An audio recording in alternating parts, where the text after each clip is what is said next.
स्वागत है आपका आपके अपने यूट्यूब चैनल भाषा की बात में। जैसा कि मैंने कहा था, मैं लगातार वीडियो आपके लिए डालती रहूँगी क्योंकि बच्चों बोर्ड की परीक्षाएं नज़दीक आ गई हैं।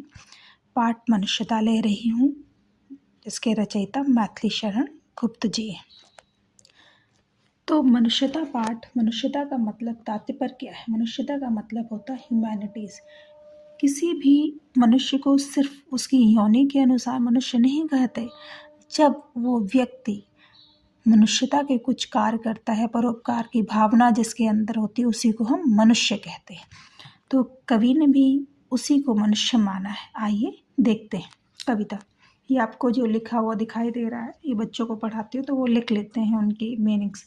उसी बुक में से एक क्लिक किया मैंने आप लोगों को पढ़ाने के लिए। क्या है पाठ? विचार लो कि मृत्यु हो न मृत्यु से डरो कभी, मरो परंतु यूं मरो कि याद जो करे सभी।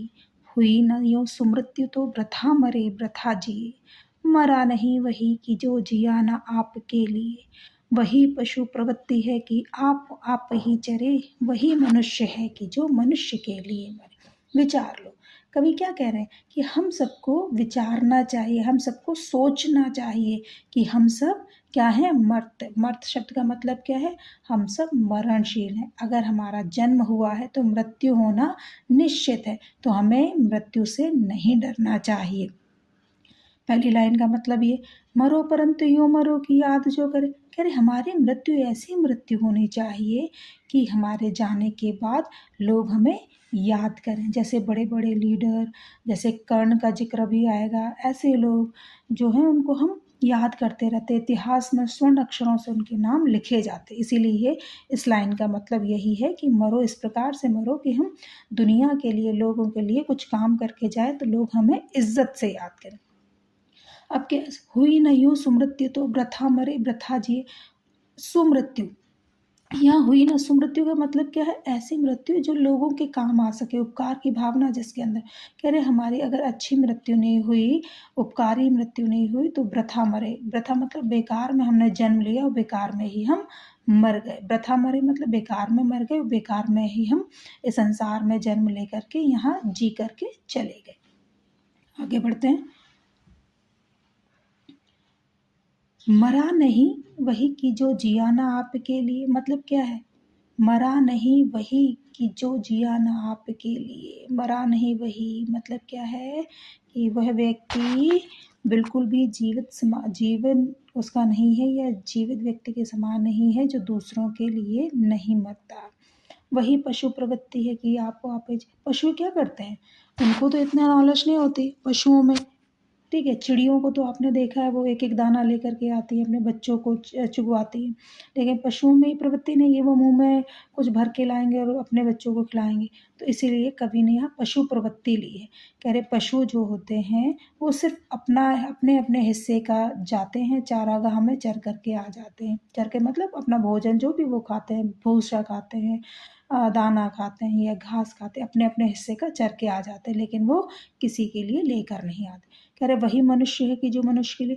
कह रहे मनुष्यता वही है, या मनुष्य या ह्यूमन वही है जो दूसरे मनुष्य के उपकार की भावना जिसके अंदर होती है। आइए दूसरा पद पढ़ते हैं। उसी उदार की कथा सरस्वती बखानती, उसी उदार से धरा कृतार्थ भाव मानती। उसी उदार की सदा सजीव कीर्ति कूजती, तथा उसी उदार को समस्त सृष्टि पूजती। अखंड आत्म भाव जो असीम विश्व में भरे, वही मनुष्य है कि जो मनुष्य के लिए मरे। कितनी प्यारी पंक्तियां हैं कवि के द्वारा रचित कि उसी उदार, क्या कह रहे हैं? उसी उदार की कथा। कह रहे उदार कौन है? ऐसा व्यक्ति जो अपनी परवाह ना करके समाज की, लोगों की परवाह करता है। सरस्वती, सरस्वती का मतलब क्या है? यहाँ गॉडेस सरस्वती नहीं, या सरस्वती का मतलब है पुस्तकें, किताबें, किताबों की बात कर रहे हैं। किताबों को यहाँ पे सरस्वती कहा गया। सरस्वती क्या है? तभी तो हम किताबों की पूजा करते हैं। किताब बखानती, बखानती मतलब उनका गुणगान करती है। कह रहे उसी उदार की कथा सरस्वती बखानती, मतलब किताबों में ऐसे ही लोगों के जिक्र, चर्चे, उनकी कहानियां आपको पढ़ने को मिलती। उसी उदार से धरा कृतार्थ भाव मानती। धरा, धरा मतलब पृथ्वी, कृतार्थ मतलब उपकार। कह रहे ऐसे ही व्यक्तियों का उपकार ये हमारी भूमि मानती है। उसी उदार की सता सजीव, सजीव का मतलब कहता है रियल, पूजती मतलब हमेशा उसकी कीर्ति का, उस जो फेमस है वो, उसकी कीर्ति हमेशा हमेशा गूंजती रहती, सुनाई देती रहती है ऐसे व्यक्ति में। तथा उसी उदार को समस्त सृष्टि पूजती। समस्त सृष्टि मतलब क्या है, जो 5 एलिमेंट है ना प्रकृति के बच्चों, वो भी उसी के अनुसार चलने लगते हैं, ऐसे उदार व्यक्ति के उसके अनुसार चलने लगते हैं।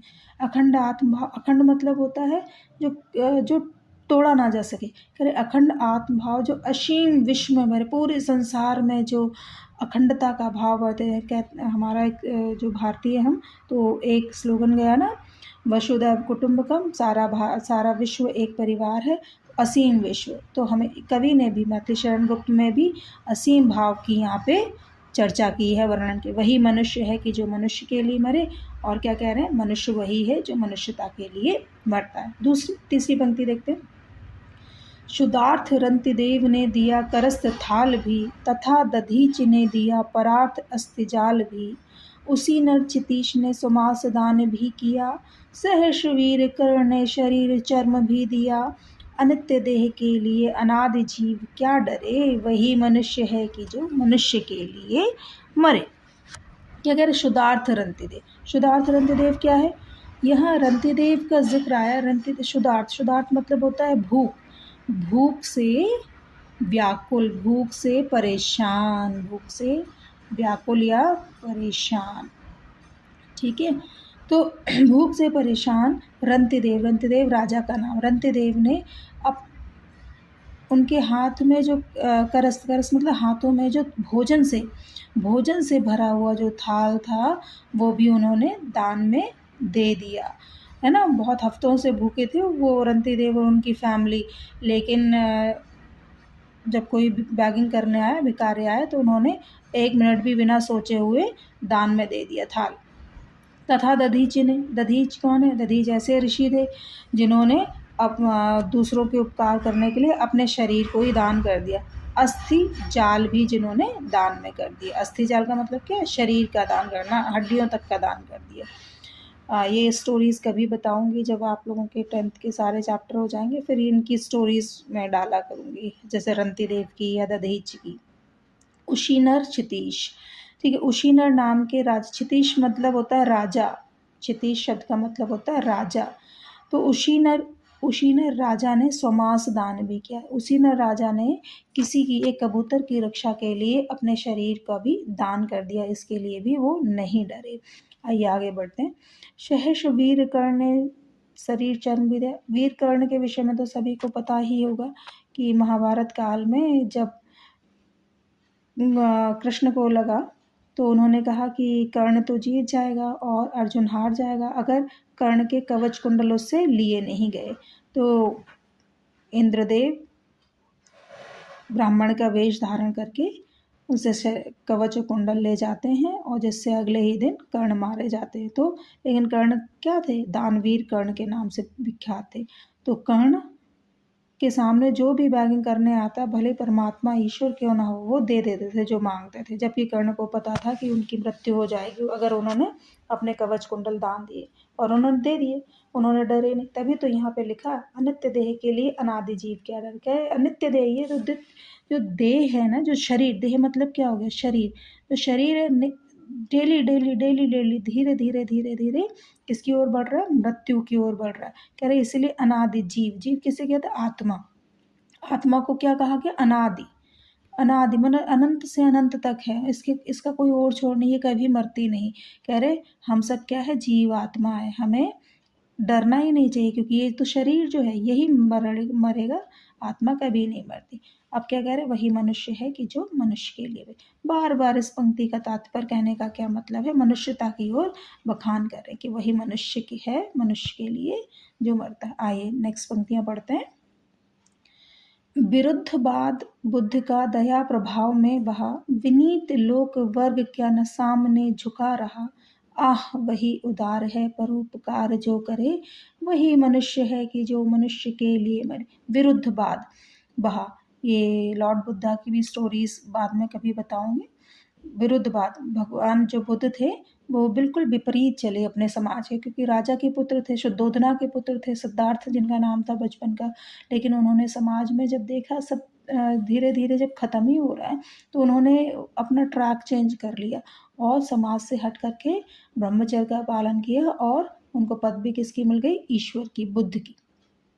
तो विरुद्ध बात, बुद्ध का दया प्रभाव और दयाशील दया भावना इनके अंदर ओत प्रोत थी।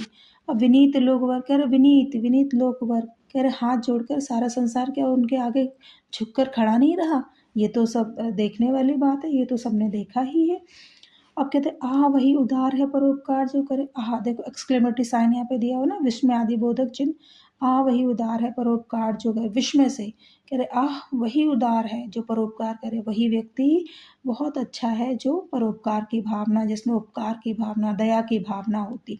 और फिर से वही मनुष्य है जो मनुष्य के लिए मरे, कह रहे मनुष्य वही है जो मनुष्य के लिए मरता है, मतलब जिसके अंदर दया भावना होती है वही मनुष्य कहलाता है। अदरवाइज तो मनुष्य पशुओं के समान ही है। अब देखो, रहो न भूल के कभी मदांत तुच्छ वित्त में। मदांत मतलब होता है मद में अंधा। मद में अंधा का मतलब क्या होता है? घमंड। किसका? पैसे का घमंड। तुच्छ वित्त मतलब क्या है? पैसा, रुपया। रुपया रुपये को वित्त कहा जाता है। और तुच्छ क्यों कहा गया? कह रहे बेकार की वस्तु। कह रहे ये ज़रूरी नहीं कि सबके पास हमेशा उपलब्ध ही रहे, कभी बहुत धनवान है कोई व्यक्ति तो कभी गरीब भी हो सकता है। तो इस तुच्छ वित्त को कभी इसमें मदांध नहीं होना चाहिए, घमंड नहीं करना चाहिए। कह रहे सनाथ जान आपको करो न गर्व चित्त में। कह रहे स्वयं को सनाथ, कि हमारे माता पिता हैं, हमारे रिश्तेदार हैं, तो हमें गर्व नहीं करना चाहिए। चित्त मतलब मन में, हमें मन में गर्व नहीं करना चाहिए। क्यों? क्योंकि अनाथ कौन है? यहाँ क्वेश्चन मार्क डाला है कभी नहीं। अनाथ इस संसार में कोई भी अनाथ नहीं है। क्यों? क्योंकि तीनों लोकों का स्वामी जो ईश्वर है, तीनों लोकों का स्वामी उसका मालिक, उसका पिता है। दयालु दीन बंधु के बड़े विशाल हाथ है। कह रहे हमारा जो ईश्वर है, परमात्मा जो है, दीनों पर दया करने वाला। दीनों पर दया करने वाला मतलब क्या है? गरीबों पर दया करने वाला जो परमात्मा है उसके बहुत विशाल हाथ हैं, वो किसी के लिए कुछ भी कर सकता है। अतीव भाग्यहीन है अधीर भाव जो करे। कह रहे वो व्यक्ति बहुत ही अनलकी है, बहुत भाग्यहीन है, जिसके अंदर अधीरता है, जिसके अंदर संयम नहीं है। क्यों? क्योंकि परमात्मा के विषय में अगर विचार करते, परमात्मा के विषय में सोचते हैं, तो वो भी आपकी तरफ देखता ही देखता है। वही मनुष्य है जो कि मनुष्य के लिए मिले। मनुष्यता वही है जो परोपकार की भावना जिसके अंदर हो। आइए देखते हैं नेक्स्ट पंक्ति। अनंत अंतरिक्ष में अनंत देव हैं खड़े, समक्ष ही सुबाहु जो बढ़ा रहे बड़े। कह रहे हमारा अंतरिक्ष कैसा है? गैलेक्सी कैसी है? अनंत है। अनंत मतलब उसका कोई और छोर नहीं है, उसको मैपिंग नहीं की जा सकती, उसको नापा नहीं जा सकता। अनंत देव, कह रहे उस अंतरिक्ष में अनंत देवता खड़े। अनंत मतलब कोटि कोटि देवता खड़े समक्ष, हमारे सामने। जो सुबाहु, कैसे हैं उनके? सुबाहु मतलब होते हैं बड़े बड़े हाथ, लंबे लंबे हाथ। सुबाहु जो बढ़ा रहे बड़े बड़े, हमारे आगे लंबे लंबे हाथ हमारी रक्षा के लिए बढ़ा रहे। परास्पलम से उठो तथा बढ़ो सब। कह रहे एक दूसरे के सहयोग से सबको आगे बढ़ना है और आगे उठना है। ठीक है, सबको एक साथ लेकर के चलना। अभी अमर्त अंक में अपंक हो चढ़ो सभी। क्या कह रहे? अभी अमर्त, अमर्त मतलब क्या है? जो मर नहीं सकते। अंक मतलब होता है गोद। कह रहे अभी हम सबको किसकी गोद में? जैसे यहाँ पे है ना देवता जो बढ़ा रहे हैं खड़े बाहु अपने, तो कह रहे हैं कि हमें ऐसे काम करने हैं, ऐसे काम करने कि हमारी सजीव कीर्ति हमेशा हमेशा पूजती रहे। हमें सिर्फ मनुष्य बनकर नहीं रहना है, हमें मनुष्यता हमारे अंदर होनी चाहिए, तभी हम अमर्त अंक में चढ़ सकते हैं। मतलब परोपकार की भावना के साथ। रहो न यूं कि एक से न काम और का सरे। कह रहे हमें ऐसे नहीं रहना चाहिए कि बस बड़ा प्राउड है, हमें बड़ा घमंड है कि बस मैं हूँ और मेरे सिवा कोई नहीं, या मेरे अलावा कोई काम कर नहीं सकता, या अगर मैं नहीं रहूँगा तो कोई और कुछ कर नहीं सकता। कह रहे ऐसा विचार हमें नहीं करना चाहिए। और वही मनुष्य है कि जो मनुष्य के लिए मरे। मनुष्य वही होता है जो मनुष्यता के लिए मरता है, परोपकार की भावना जिसमें होती है। आइए पढ़ते हैं नेक्स्ट पंक्ति।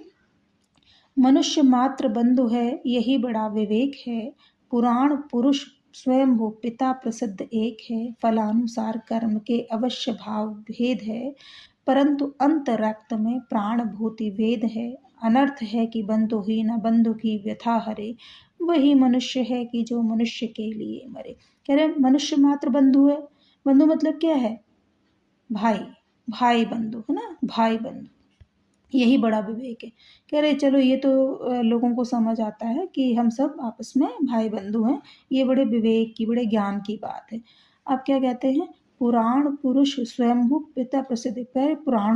पुराणों में हमारे ग्रंथों में, धर्म ग्रंथों में ये सब जगह विख्यात है कि हम सबका पिता वो ईश्वर एक ही है। चाहे उसे हम खुदा कहें, चाहे जीसस कहें, चाहे हम उसे वाहे गुरु कहें, किसी भी नाम से पुकारें, हम सब जीवात्माओं का पिता एक ही है। फलानुसार कर्म के अवश्य भाव भेद। कह रहे बाहरी तौर पे अगर देखा जाए तो जैसे हमारे कर्म होते हैं, हमें वैसा ही फल मिलता है। ऐसा फलानुसार कर्म के, जैसे हमारे कर्म होंगे वैसा ही हमें फल मिलेगा। परंतु अंतरैक्त में प्राणभूति वेद है। कह रहे अंतरैक्त मतलब हमारी आत्मा एक ही है और प्राणभूति वेद है, और हमारी आत्मा में वेदों का प्राण है। आगे बढ़ते, अनर्थ है कि बंधु ही न बंधु की व्यथा। कह रहे बहुत मैथिली शरण ग्रुप अपने मन की बात बता रहे। कह रहे बहुत ही अनर्थ की बात है कि हम एक दूसरे का साथ नहीं देते और बंधु ही बंधु के हम मतलब जो रिलेशन में जिनको हम जानते हैं उनके भी दुख को हम देख करके इग्नोर कर देते हैं। तो हमें व्यथा हरने का कार्य भी करना चाहिए, जितनी हम हेल्प कर सकते हैं एटलीस्ट उतनी तो करनी चाहिए। वही मनुष्य है कि जो मनुष्य के लिए मरे। कह रहे मनुष्यता वही है जो मनुष्य के लिए मरता है। आगे बढ़ते हैं, चलो अभीष्ट मार्ग में सहर्ष खेलते हुए, विपत्ति विघ्न जो पड़े उन्हें ढकेलते हुए। कह रहे चलो अभीष्ट मार्ग क्या है? जो हमने मार्ग चुन रखा है उस मार्ग में हमें खेलते हुए आगे बढ़ना है, हमें डरना नहीं। विपत्ति कह रहे जितनी विपत्तियां आए, जितने विघ्न आए, उनको हमें अपने आप से मेहनत करके, कर्म करके भगा देना है, दूर कर देना। घटे न हेल मेल, हाँ बढ़े न भिन्नता। कह रहे हमारे अंदर से कभी हेल मेल मतलब मित्रता का भाव नहीं घटना चाहिए और हमारे अंदर भिन्नता नहीं आनी चाहिए, नहीं तो जो पथ है वो दूसरे ट्रैक पर चला जाएगा। अतर्क एक पंथ के सतर्क पंथ हो सभी। कह रहे भले ही हमारा विचार, सोचने का तरीका सब कुछ अलग अलग है, लेकिन हमें एक साथ आगे बढ़ते हुए सभी का मार्ग प्रशस्त करना ही होगा। तभी समर्थ भाव है कि तारता हुआ तरे। क्या तभी समर्थता है कि हम दूसरों का उपकार करते हुए अपने आप को आगे बढ़ाएं, और वही मनुष्य है जो मनुष्य के लिए मरे। और मनुष्यता क्या है बच्चों? जो मनुष्य के लिए मरती है। ये आपका पाठ था बच्चों। बहुत बहुत धन्यवाद। Thank you for watching.